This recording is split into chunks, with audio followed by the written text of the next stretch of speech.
thought we'd catch up with how one of Wales's top dart stars is doing, because big tournament taking place right now. We thought we'd do this, just something a little bit different, because if you remember at the start of the year, we were getting very excited here in Wales about the darts, weren't we? Gerwyn Price winning the World Championship, and then Jonny Clayton winning the Masters, and those wins got them into the Premier League of Darts, which is taking place at the moment. 10 of the world's top players involved. What's it all about? How are Clayton and Price getting on? Let's talk to our friend Dylan Williams, who we've spoken to lots on the programme before about how they're getting on. Dylan, good morning. Good morning, Ian. How are you? All right? I'm very well, thank you.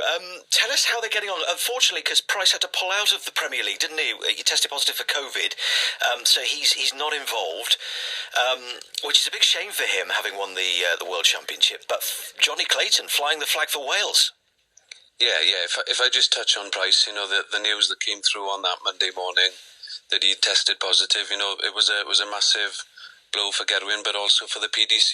He's the poster boy of the sport at the moment, and not having him in the tournament was a massive blow to the status, I think, of the tournament. But then on a positive side, Jonny, as you said, coming off the Masters victory at the end of January, we know that he was full of confidence heading into the Premier League, and I think looking back at the first 5 nights, things couldn't have gone much better for him, and he sits at the top of the table as we head into the second block, which starts tonight.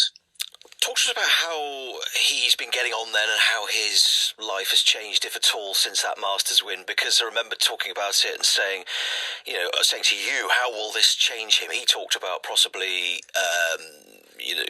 giving up his day job, and concentrating solely on a darts career. What's he done?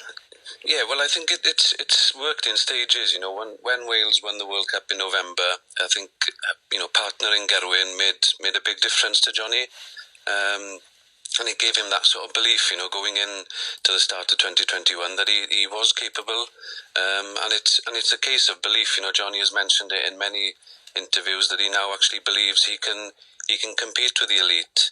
And in those first 5 nights, he looks as if he really, really belongs on the stage. And some of the averages, if we look at his tournament average, he is in the first place for the highest average in the tournament. If you look at his checkout stats, he's the second best finisher. So for anybody to beat Jonny at the moment, they have to bring their A game to actually live with Jonny.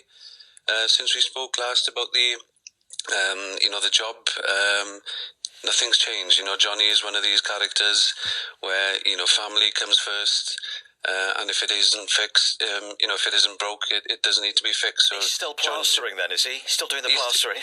He's still, there's been a lot of talk this week about insuring his hands. Right.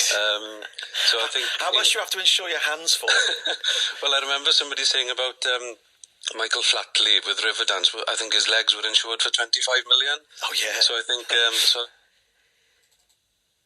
Go on. Jonny will probably, I think that shows, the belief that he thinks now things will have to change, that he's starting to talk about insuring his hands. Basically shows us the direction he's going. He's going from strength to strength, and I fully expect for him to qualify to the second phase of the Premier League. And he takes on Dimitri van der Berg this evening. Dylan, good to talk to you as ever. Thank you.